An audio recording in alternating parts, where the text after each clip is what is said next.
Hello friends, तो कैसे आप सब। आशा है कि आप सब बहुत अच्छे होंगे और अपनी तैयारी कर रहे होंगे। तो आज की जो हमारी क्लास होने वाली है वो आपकी जीके जीएस की इंपॉर्टेंट टॉपिक जो मौलिक अधिकार है आपका क्या है, फंडामेंटल जो राइट्स हैं मौलिक अधिकार और फंडामेंटल ड्यूटीज जो मौलिक कर्तव्य है उनसे रिलेटेड जितने भी इंपॉर्टेंट पर्सन बनते हैं वो सभी हम पर्सन करने वाले हैं। सबसे पहले हम बात करेंगे मौलिक अधिकारों के बारे में, फंडामेंटल राइट्स के बारे में और फिर फंडामेंटल ड्यूटीज मौलिक कर्तव्यों के बारे में बात करने वाले हैं। और फिर इन दोनों टॉपिक से जितने भी पर्सन बनते हैं जो पिछले एग्जामों में पूछे गए हैं, एसएससी के जितने भी एग्जाम होते हैं, चाहे वो आपका सीजीएल हो, सीपीओ, एमटीएस हो या वो जीडी का हो, उनमें इन टॉपिक से जो जो पर्सन पूछे गए हैं वो सभी पर्सन मैं आपको करवाने वाला हूं। तो ठीक है, तो इस वीडियो को लास्ट तक देखना और पेपर में पूछे जाने वाले सभी पर्सन है अब की बार सिलेक्शन पक्का की टारगेट करके चलना, आपको अब की बार सिलेक्शन पक्का। ठीक है, तो उसी प्रकार से हम पढ़ने वाले हैं। जितने भी इंपॉर्टेंट टॉपिक हैं जो आपके एग्जाम में पर्सन पूछे जाते हैं उन टॉपिक और उन टॉपिक से रिलेटेड जितने भी पर्सन बनते हैं वो सभी हम कवर करेंगे। तो देखिए, सबसे पहले हम यहां पर बात करें इस प्रकार से जो पर्सन है वो पर्सन हम करने वाले हैं। सबसे पहले आप बात कर लेते हैं मौलिक अधिकारों के बारे में। किसके बारे में? मौलिक अधिकार के बारे में। मौलिक अधिकार जो कि संविधान के भाग 3 में है। किस में है? संविधान के भाग 3 में।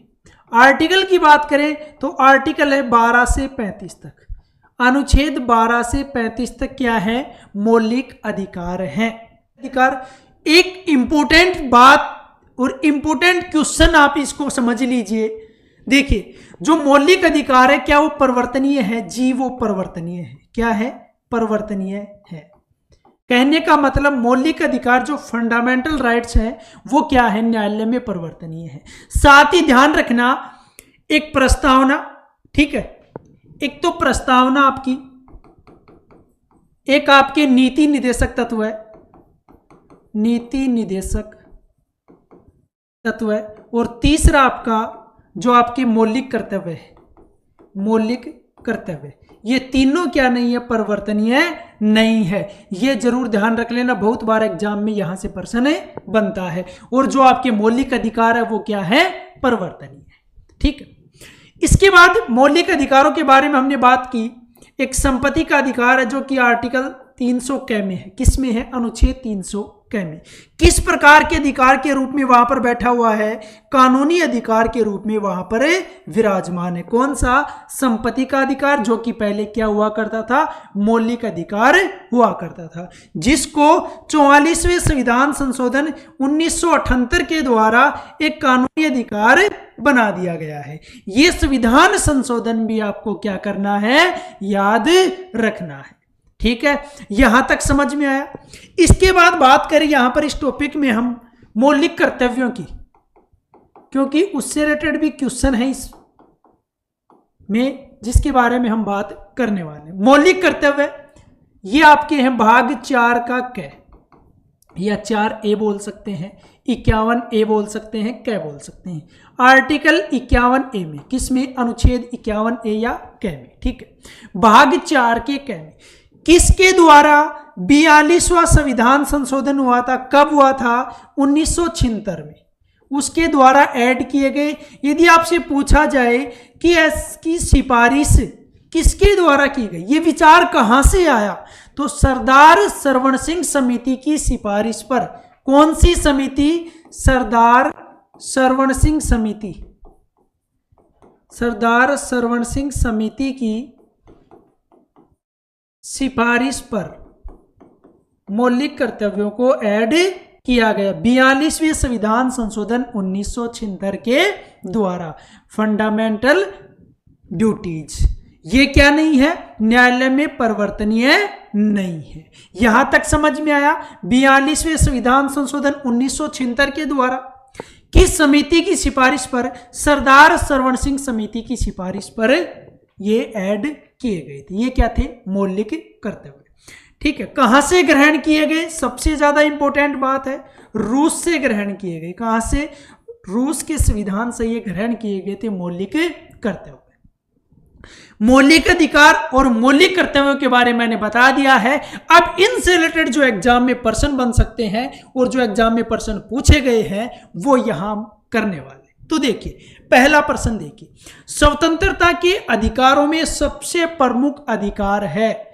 जो स्वतंत्रता का अधिकार अभी हमने पढ़ा था, मौलिक अधिकार 19 से 22 तक, आर्टिकल की बात करें 19 से 22 तक जो था स्वतंत्रता का अधिकार, उसमें सबसे प्रमुख अधिकार कौन सा है? तो देखिए, निवारक निरोध, इकट्ठा होने की आजादी, भाषण अभिव्यक्ति की स्वतंत्रता का अधिकार, ये कोई प्रमुख अधिकार नहीं है। जो प्रमुख अधिकार है वो आपका जीवन और व्यक्तिगत स्वतंत्रता का अधिकार। जीवन और व्यक्तिगत स्वतंत्रता का अधिकार जो है वो क्या है? स्वतंत्रता के अधिकारों में सबसे प्रमुख अधिकार है। और ये जो प्रश्न आपका वो एसएससी सीजीएल में पूछा गया है। किसमें? एसएससी सीजीएल में। शानदार प्रश्न है, ठीक है। अगला प्रश्न देखिए, अगला प्रश्न आपका, भारत के किस प्रधानमंत्री के नेतृत्व में भारत के संविधान में मौलिक कर्तव्यों को जोड़ा गया था? ठीक है, ध्यान रखना, अभी मैंने मौलिक कर्तव्यों के बारे में चर्चा की थी कि जो मौलिक कर्तव्य हैं वो कब जोड़े गए थे, किस संविधान संशोधन के द्वारा? 42वें संविधान संशोधन 1976 के द्वारा ऐड किए गए थे। ठीक है, अब प्रश्न क्या पूछा है कि किस प्रधानमंत्री के नेतृत्व में भारत के संविधान में मौलिक कर्तव्यों को जोड़ा गया? एसएससी सीजीएल में पूछा गया प्रश्न है। जो इंदिरा गांधी थी उस समय प्रधानमंत्री थी, इन्हीं के शासनकाल कार्यकाल के दौरान मौलिक कर्तव्यों को जोड़ा गया। किस संविधान संशोधन के द्वारा? 42वें संविधान संशोधन 1976 के द्वारा ऐड किए गए। आई बात समझ में? किस समिति की सिफारिश पर? सरदार सरवण सिंह समिति की सिफारिश पर। ठीक है, इसके बाद अगला प्रश्न देखिए। अगला प्रश्न है, भारतीय संविधान के अनुच्छेद 326 के तहत भारत के संविधान द्वारा मतदान के अधिकार की गारंटी की गई। ठीक है, ये कौन सा प्रश्न है? तीसरा प्रश्न है। इसमें आपका जो भारतीय संविधान का आर्टिकल 326 है वो आपको अधिकार दिलाता है। किसका? मतदान के अधिकार की गारंटी। अब ये किस में पूछा गया है? ये भी एसएससी सीजीएल में। इसको जो है भाग पूछा गया है। ठीक है, कौन से भाग में है? तो ये प्रश्न का जो आपका आंसर है वो कमेंट बॉक्स में बताना है कि जो आर्टिकल 326 है उसके तहत भारत के संविधान द्वारा मतदान के जो अधिकार की गारंटी है वो संविधान के कौन से भाग के अंतर्गत दी गई है। नेक्स्ट क्वेश्चन, अगला प्रश्न देखिए।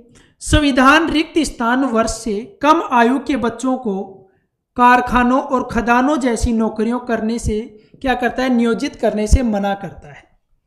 इंपॉर्टेंट प्रश्न है।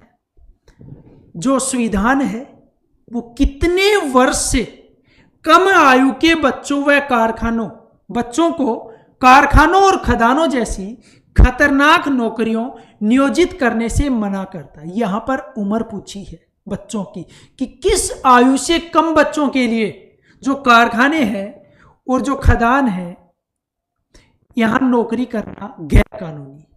कितनी आयु? 14 वर्ष। ऑप्शन बी करेक्ट होगा। ये किसके अंतर्गत आता है? शोषण के विरुद्ध अधिकार के अंतर्गत। यदि कोई 14 वर्ष से कम आयु के बालक को ऐसी जगह नौकरियां करवा रहा है तो किस अधिकार के अंतर्गत आता है? शोषण के विरुद्ध अधिकार। जो स्वतंत्रता का अधिकार है उसका हनन हो रहा है वहां पर, तो आप उसको न्यायालय में चुनौती दे सकते हो, परिवर्तनीय है। तभी तो कहा जाता है कि जो मौलिक अधिकार है वो क्या है? परिवर्तनीय है। आप उनको, यदि आपके मौलिक अधिकारों का हनन हो रहा है तो आप न्यायालय में जा सकते हैं, आराम से आपकी सुनवाई होगी। लेकिन यदि मौलिक कर्तव्य, नीति निर्देशक तत्व है, इनको लेकर आप न्यायालय में नहीं जा सकते। ठीक है, इसके बाद अगला प्रश्न देखिए। अगला प्रश्न देखिए। सार्वजनिक संपत्ति की रक्षा करना और हिंसा को त्यागना भारतीय संविधान में एक रिक्त स्थान है। जो सार्वजनिक संपत्ति है उसकी रक्षा करना, साथ में क्या है? हिंसा को त्यागना भारतीय संविधान में एक है। मौलिक अधिकार तो हमारा हो नहीं सकता ठीक है, ऐसा मौलिक अधिकारों में कहीं भी नहीं लिखा गया है। साथ ही बात करें सामाजिक नैतिकता, ये हमारी है नहीं कि हिंसा को त्यागना है, सार्वजनिक संपत्ति की रक्षा करना। मौलिक अधिकार हो गई। नीति निर्देशक तत्व ऐसा नहीं कहते। तो ये क्या हमारे मौलिक कर्तव्य, ऑप्शन ए क्या होगा, करेक्ट होगा। जो फंडामेंटल ड्यूटीज हैं वो हमारे क्या हैं, सार्वजनिक संपत्ति की रक्षा करना, ये हमारा दायित्व है। और हिंसा को त्यागना भारतीय संविधान में क्या है, एक मौलिक कर्तव्य है। ऑप्शन ए करेक्ट होगा। अगला प्रश्न देखिए, अगला प्रश्न आपका, धर्म की स्वतंत्रता का अधिकार भारत के संविधान के किन अनुच्छेदों में निहित है। अभी मैंने अब आपको बताया था, क्या बताया था, अभी हमने मौलिक अधिकारों के बारे में बात की थी कि जो धार्मिक स्वतंत्रता का अधिकार है, सबसे पहले क्या पढ़ा था, समानता का अधिकार,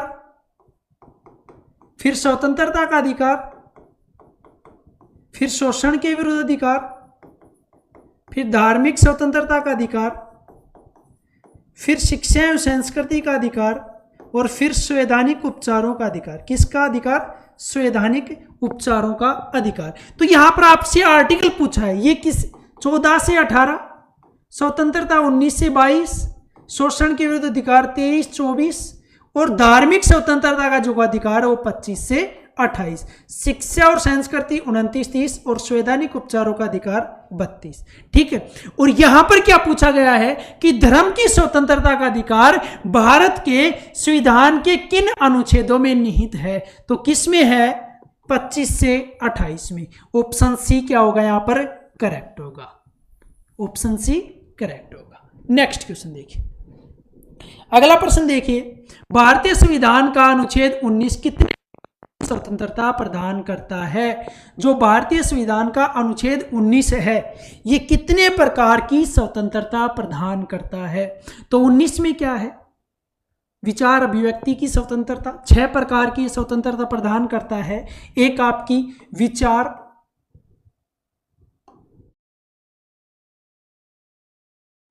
एवं अभिव्यक्ति की स्वतंत्रता, ठीक है, संघ और परिसंघ बनाने की स्वतंत्रता, एक सभा और परिसंघ की स्वतंत्रता, आप सभा भी कर सकते हो। आपको भारतीय क्षेत्र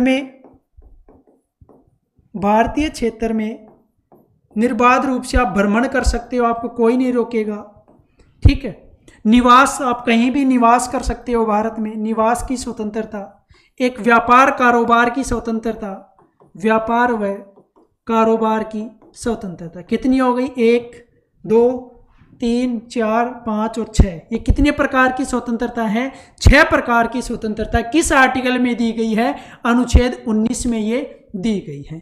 आई बात समझ में। फिर से ध्यान रख लेना, इंपॉर्टेंट क्वेश्चन है, एसएससी सीजीएल में पूछा गया है कि भारतीय संविधान का अनुच्छेद 19 कितने प्रकार की स्वतंत्रता प्रदान करता है। तो कितने प्रकार की करता है, 6 प्रकार की। कौन कौन सी, विचार अभिव्यक्ति की स्वतंत्रता, संघ और परिसंघ बनाने की स्वतंत्रता, सभा करने की स्वतंत्रता, भारतीय क्षेत्र में निर्बाध रूप से भ्रमण करने की स्वतंत्रता, निवास करने की स्वतंत्रता और व्यापार और कारोबार करने की स्वतंत्रता। ये आर्टिकल 19 6 प्रकार की स्वतंत्रता प्रदान करता है। अगला प्रश्न देखिए, इसके साथ अगला प्रश्न है कि भारतीय संविधान के अनुच्छेद 30 में किन अल्पसंख्यकों का उल्लेख किया गया है। आर्टिकल 30 की बात कर रहे हैं, किसकी, आर्टिकल 30 की। अब ध्यान रखिए आर्टिकल 30 कहां पर है, 29-30 शिक्षा एवं संस्कृति का अधिकार। शिक्षा एवं संस्कृति का अधिकार में क्या आता है, भारतीय संविधान अनुच्छेद 30 में किन अल्पसंख्यकों का उल्लेख करता है। तो किसका करता है, भाषाई एवं धार्मिक। ऑप्शन ए यहां पर क्या हो जाएगा, करेक्ट हो जाएगा। भाषा क्या हो गई, धार्मिक, संस्कृति एवं शिक्षा का अधिकार जो किस में है, 29-30 में है, और 30 में क्या है, भाषा और धार्मिक अल्पसंख्यकों का उल्लेख करता है। नेक्स्ट क्वेश्चन, अगला प्रश्न देखिए, अदालतों को किस विशेष आदेश का अर्थ है कि गिरफ्तार व्यक्ति को, किसको, गिरफ्तार व्यक्ति को अदालत के समक्ष पेश किया जाना चाहिए। किस विशेष आदेश का ये अर्थ है कि गिरफ्तार व्यक्ति को अदालत के समक्ष पेश किया जाना चाहिए? तो वो आपका है बंदी प्रत्यक्षीकरण। ऑप्शन ए करेक्ट होगा। बात करें जब आपके मौलिक अधिकारों का हनन हो रहा है तो आप सुप्रीम कोर्ट या फिर उच्च न्यायालय में जा सकते हैं। सुप्रीम कोर्ट जो है वो आर्टिकल 32 के तहत और जो आपका उच्च न्यायालय है वो आर्टिकल 226 के तहत 5 प्रकार की रीट जारी करता है। और वो 5 प्रकार की रीट कौन कौन सी हैं? बंदी प्रत्यक्षीकरण, परमादेश, उत्प्रेषण, अधिकार पर्चा और प्रतिषेध। और कौन सी है? प्रतिषेध। तो ये 5 प्रकार की रीट जो है सुप्रीम कोर्ट और उच्च न्यायालय जारी करते हैं, ध्यान रखना ये बात। और बंदी प्रत्यक्षीकरण क्या होता है कि गिरफ्तार व्यक्ति को अदालत के समक्ष पेश किया जाए, यह आदेश दिया जाता है। किसके तहत? बंदी प्रत्यक्षीकरण के तहत। नेक्स्ट प्रश्न देखिए। अगला प्रश्न है, निम्नलिखित में से किसका उल्लेख भारतीय संविधान में मौलिक कर्तव्य के रूप में नहीं किया गया है? मौलिक कर्तव्य के रूप में भारतीय संविधान में नहीं किया गया, इनमें से कौन सा ऐसा है जिसका उल्लेख नहीं किया गया है? पहला ऑप्शन है बड़ों का सम्मान करना, दूसरा है सद्भाव को बढ़ावा देना, ये हमारे मौलिक कर्तव्य है। क्या है? मौलिक कर्तव्य। सार्वजनिक संपत्ति की सुरक्षा करना, ये भी मौलिक कर्तव्य, फंडामेंटल ड्यूटीज है। देश की रक्षा करना, ये भी फंडामेंटल ड्यूटीज है। तो बड़ों का सम्मान करना जो है ये क्या नहीं है? मौलिक कर्तव्य नहीं है। ये तो हमारे मन में, दिल में उनके प्रति रिस्पेक्ट, सम्मान है। ठीक है, बड़ों का सम्मान करना ये क्या नहीं है? मौलिक कर्तव्य नहीं है। नेक्स्ट क्वेश्चन, अगला प्रश्न देखिए। निम्न में से किस अनुच्छेद में शामिल मौलिक कर्तव्य अनुच्छेद 21(1) के समान है? किसके समान है? 21(1) के समान है। ध्यान रखिए, इस प्रश्न को ध्यान से देखिए। निम्न में से किस अनुच्छेद में शामिल, कौन से आर्टिकल में शामिल मौलिक कर्तव्य अनुच्छेद 21(1) के समान है? अब सबसे पहले तो प्रश्न यही बन जाता है 21(a) है क्या? जो आर्टिकल 21(a) है उसमें क्या है? प्रारंभिक शिक्षा का अधिकार। क्या है? प्रारंभिक शिक्षा का अधिकार। शिक्षा का अधिकार आर्टिकल 21(a), 6 से 14 वर्ष तक के बच्चों को प्रारंभिक शिक्षा होती है, तो वो क्या होती है? प्रारंभिक शिक्षा का अधिकार किसमें है? अनुच्छेद 21(a) में। यहां तक समझ में आया? तो इसमें क्या था कि 21(a) किसके समान है? मौलिक कर्तव्यों में। तो वो आपका यहां पर 51(a) का कै, ऑप्शन बी क्या होगा?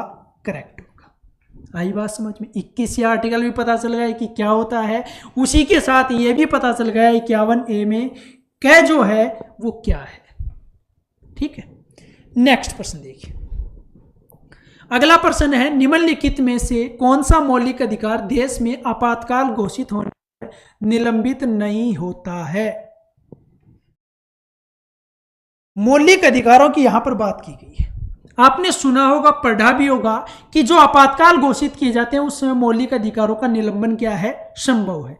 लेकिन कुछ अपवाद आर्टिकल हैं जिनका निलंबन नहीं होता है। वो आपके 20 और 21 कौन से हैं? 20 और 21 आर्टिकल 20 और 21 ऐसे अनुच्छेद हैं, ऐसे आर्टिकल हैं जो राष्ट्रीय आपातकाल के दौरान इनका निलंबन नहीं होता है। आर्टिकल 20 की बात करें तो 20 में क्या है? अपराध व दोष सिद्धि के विरुद्ध संरक्षण।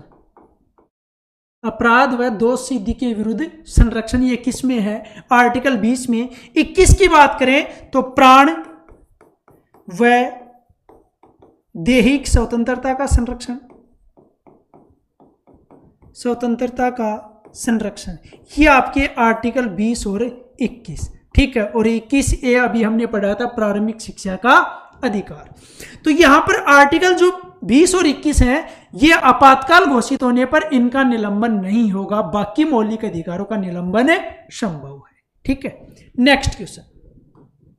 अगला प्रश्न देखिए, भारतीय संविधान का कौन सा अनुच्छेद अस्पृश्यता की अवधारणा को समाप्त करता है और किसी भी रूप में इसके अभ्यास को प्रतिबंधित करता है? भारतीय संविधान, सीधा सीधा प्रश्न पूछा है, प्रश्न को बड़ा बना रखा है, लेकिन यदि आप प्रश्न ध्यान से पढ़ोगे तो ये छोटा सा प्रश्न, सीधा सा प्रश्न है और आसान प्रश्न है, आपको 2 नंबर दिलाने वाला है यदि ध्यान से पढ़ोगे तो। और जल्दबाजी में करोगे तो ये प्रश्न आपसे ही कुछ लेके जाएगा, आपको देके कुछ नहीं जाएगा। तो इस प्रश्न को ध्यान से पढ़ना।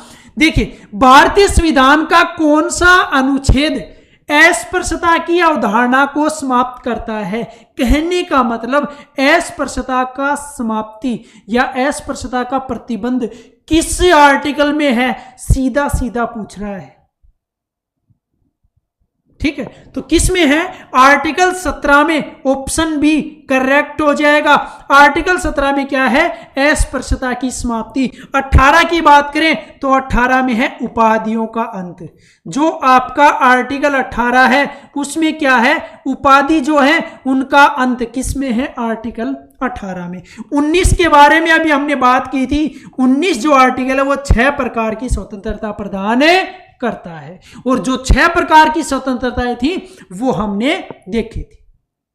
विचार अभिव्यक्ति की स्वतंत्रता हो गई, संघ परिसंघ बनाने की स्वतंत्रता, सभा करने की स्वतंत्रता, भारत में आबाद रूप से भ्रमण करने की स्वतंत्रता, निवास की स्वतंत्रता, व्यापार और कारोबार की स्वतंत्रता। ये कौन प्रदान करता है? आर्टिकल 19 6 प्रकार की क्या प्रदान करता है? स्वतंत्रता प्रदान करता है। और आर्टिकल 17 क्या कहता है? अस्पृश्यता का अंत। और 18 क्या कहता है? उपाधियों का अंत। आई बात समझ में?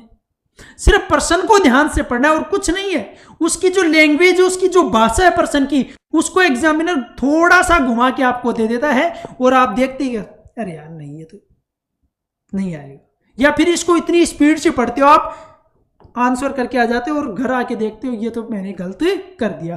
क्यों कर दिया वो आपको भी पता होगा कि जल्दबाजी में गलती हो गया। अगला प्रश्न देखिए। अगला प्रश्न भी इसी प्रकार से है, ध्यान से देखना इसको।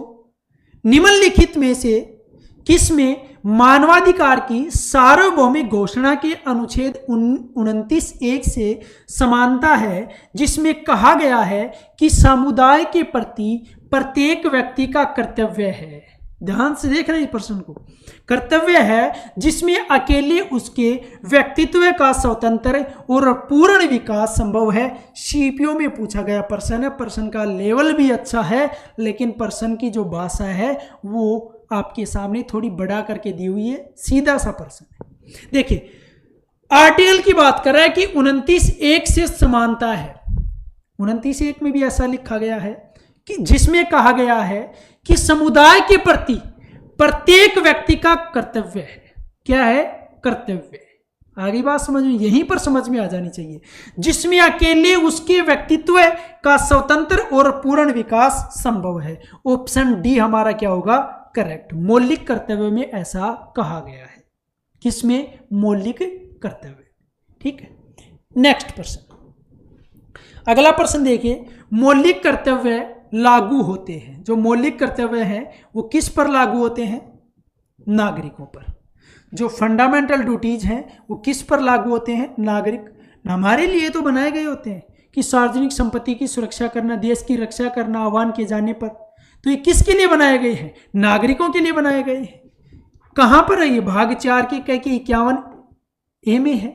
आर्टिकल पूछिए तो बता देना। यदि आपसे भाग पूछे संविधान का तो भी आप बता सकते हो। ठीक है, इसके बाद अगला प्रश्न देखिए।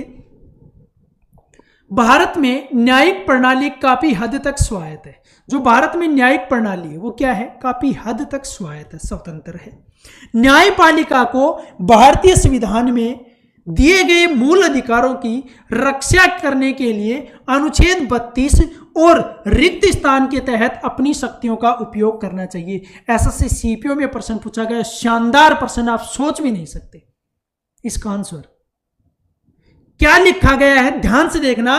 एक तो आर्टिकल 32 की बात कही गई है कि जो न्यायपालिका है उसको भारतीय संविधान में अनुच्छेद 32 के तहत मूल अधिकारों की रक्षा के लिए वो अपनी शक्तियों का प्रयोग कर सकता है। किसके तहत? एक तो 32 के तहत, और दूसरा यदि आप करो 226 तो आपको ऑप्शन में नहीं मिलेगा, क्योंकि जो आप रीट जारी कर रहे थे एक तो उच्च न्यायालय 226 के तहत, एक आपका सर्वोच्च न्यायालय 32 के तहत। तो मूल अधिकारों के लिए आपको एक आर्टिकल तो मिल गया जो प्रश्न में दिया गया है, दूसरा आपको आर्टिकल चाहिए। आप क्या करोगे? 226, लेकिन आप सोच रहे हैं तो ऑप्शन में नहीं है, तो सीधा सा आपका दिमाग क्लिक करेगा और आप कहोगे प्रश्न में मिसप्रिंट है, प्रश्न गलत है, ऑप्शन है ही नहीं। लेकिन यहां पर यह प्रश्न भी सही है और इसके ऑप्शन जो दिया हुआ है वो भी करेक्ट है। इसमें आएगा आर्टिकल 13। कौन सा आएगा? अनुच्छेद 13। स्वतंत्र मौलिक अधिकार 12 से 35 तक है। कभी 13 आर्टिकल पढ़ा है क्या? देखा है? 13 देखिए। आर्टिकल 13 में क्या है कि संसद, ध्यान से देखना इसको, संसद कोई भी कानून बनाती है, कोई भी कानून बनाती है और उससे आपके मौलिक अधिकार का हनन हो रहा है, उस कानून के द्वारा आपके मौलिक अधिकार पर प्रभाव पड़ रहा है या आपके मौलिक अधिकार कम हो रहे हैं, तो जो न्यायपालिका है, जो न्यायालय है, वो उस कानून को शून्य घोषित कर सकता है, जीरो घोषित कर सकता है, समाप्त कर सकता है। तो यहां पर क्या है? न्यायिक पुनरावलोकन का सिद्धांत। न्यायिक पुनरावलोकन का सिद्धांत, पुनरावलोकन का सिद्धांत किसके तहत? आर्टिकल 13 के तहत। कुछ सीखने को मिला? आया कुछ समझ में कि आर्टिकल 13 में क्या लिखा गया? यदि कोई संसद कोई कानून बनाती है और उस कानून के तहत आपके मौलिक अधिकारों का हनन हो रहा है, तो न्यायालय क्या कर सकता है? उस कानून को शून्य घोषित कर सकता है। ये शक्ति है न्यायालय के पास। एक तो 32 आर्टिकल था आपका और ये क्या पर हो जाएगा? आर्टिकल 13। आई बात समझ में? चले अगले प्रश्न पर। तो देखिए अगला प्रश्न देखिए, मौलिक कर्तव्यों का रिक्त स्थान सामाजिक और आर्थिक महत्व है। किसकी बात कर रहे हैं? मौलिक कर्तव्यों की हम बात कर रहे हैं कि मौलिक कर्तव्यों का रिक्त स्थान सामाजिक और आर्थिक महत्व है। तो यहां पर आएगा आपका मौलिक कर्तव्यों का नैतिक, सामाजिक और आर्थिक महत्व है। ऑप्शन ए क्या होगा? करेक्ट होगा। ठीक है, अगला प्रश्न देखिए। अगला प्रश्न है, मौलिक अधिकार देश के रिक्त स्थान द्वारा संरक्षित और गारंटी करते हैं।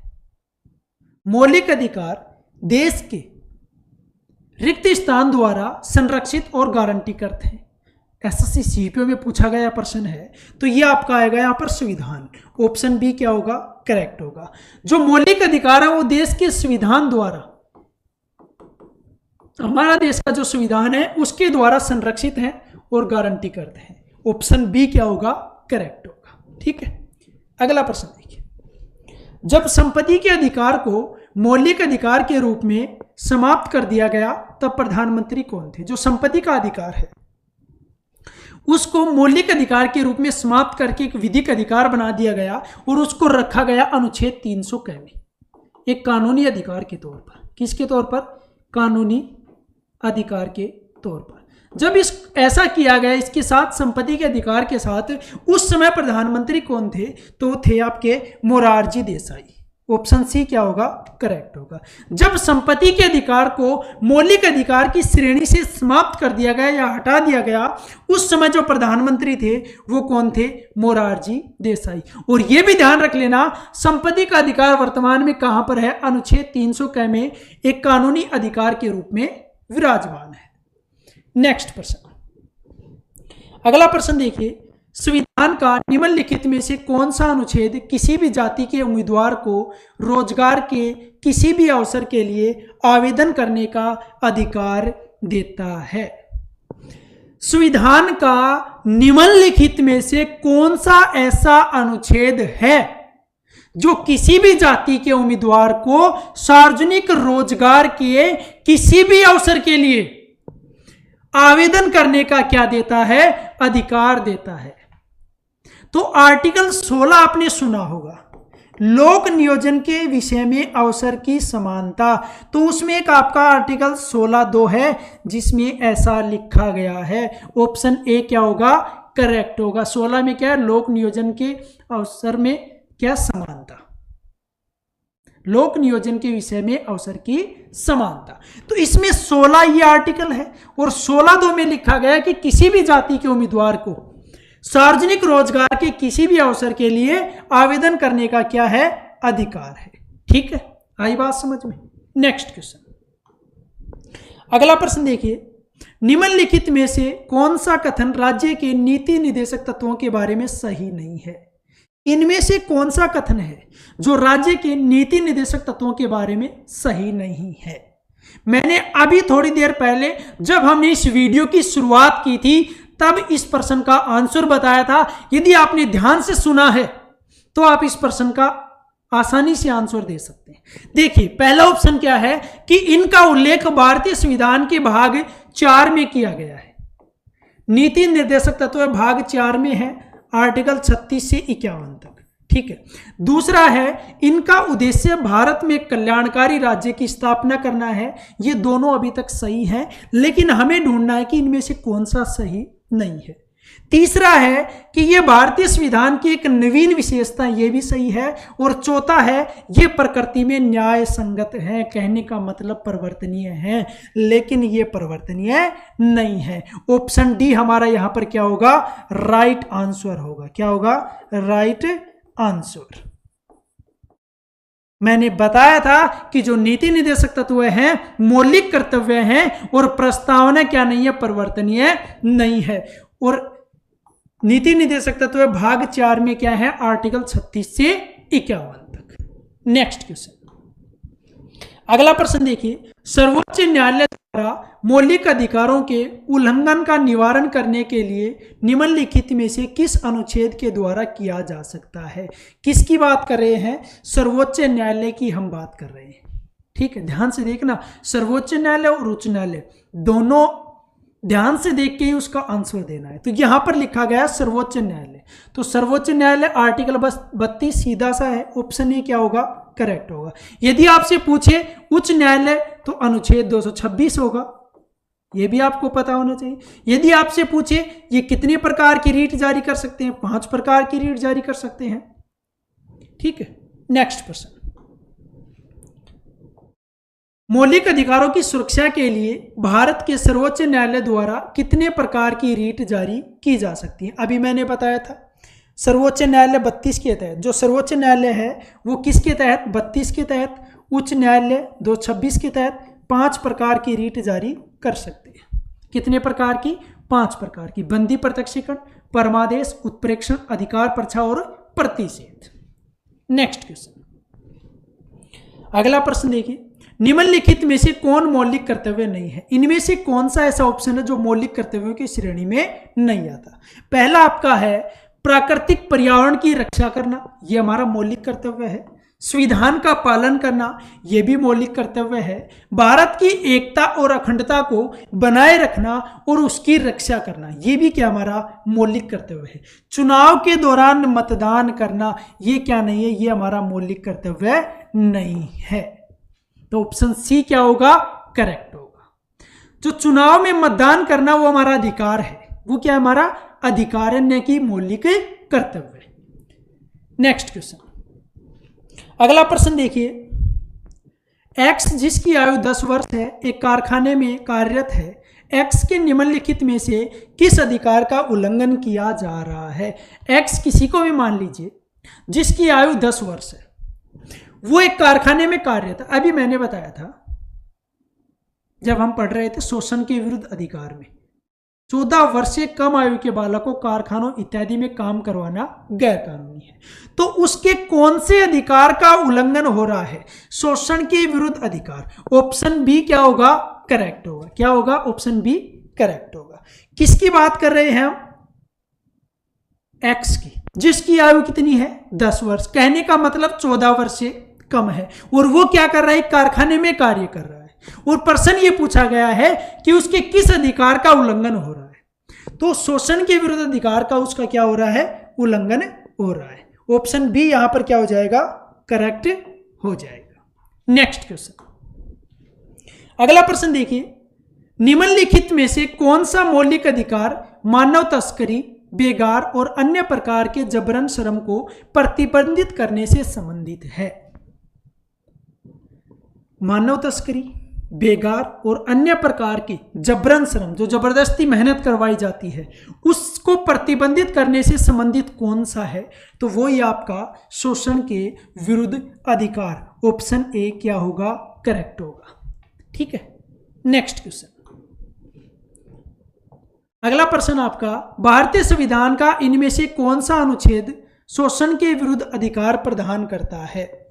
शोषण के विरुद्ध अधिकार प्रदान करता है अनुच्छेद 23। शोषण के विरुद्ध अधिकार जो मौलिक अधिकार है वो आर्टिकल 23-24 में, किस में है?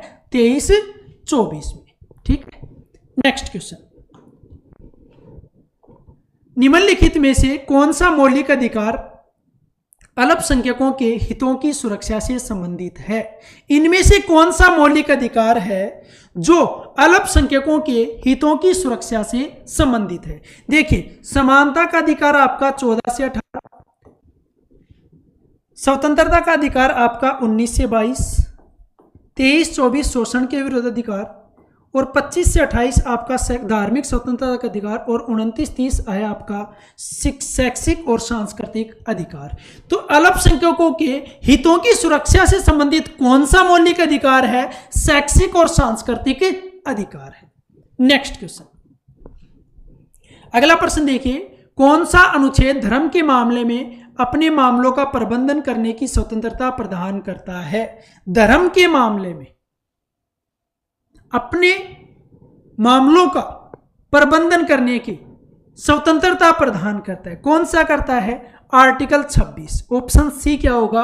करेक्ट होगा। 25 से 28 जो स्वतंत्रता के अधिकार, सॉरी जो मौलिक अधिकार है 25 से 28, उसी में आता है आपका अनुच्छेद 26। और ये क्या करता है? धर्म में अबाध रूप से प्रबंधन की स्वतंत्रता। ठीक है, अगला प्रश्न देखिए, लास्ट प्रश्न हमारा कि निम्नलिखित में से कौन सा मौलिक अधिकार भेदभाव निषेध से संबंधित है? भेदभाव निषेध से संबंधित कौन सा है? नाम से ही आपको पता चल जाना चाहिए, समानता का अधिकार आर्टिकल 14 से 18 तक। ऑप्शन ए करेक्ट होगा। मौलिक अधिकारों में ऐसा कौन सा अधिकार है जो आपको भेदभाव निषेध से संबंधित है? तो वो आपका समानता का अधिकार। तो यहां पर हमने पढ़ा मौलिक अधिकार और मौलिक कर्तव्यों के बारे में पहले हमने चर्चा की, उसके बाद उनसे संबंधित प्रश्न जो एसएससी की विभिन्न एग्जामों में पूछे गए थे, वो सभी प्रश्नों के बारे में हमने चर्चा की। वीडियो कैसा लगा? यदि अच्छा लगा तो लाइक कर देना, कोई भी डाउट हो तो कमेंट कर देना। चैनल पर नए हो तो चैनल को सब्सक्राइब करना न भूलें। बेल आइकन प्रेस कर लें ताकि प्रत्येक क्लास का नोटिफिकेशन प्राप्त हो सके। धन्यवाद।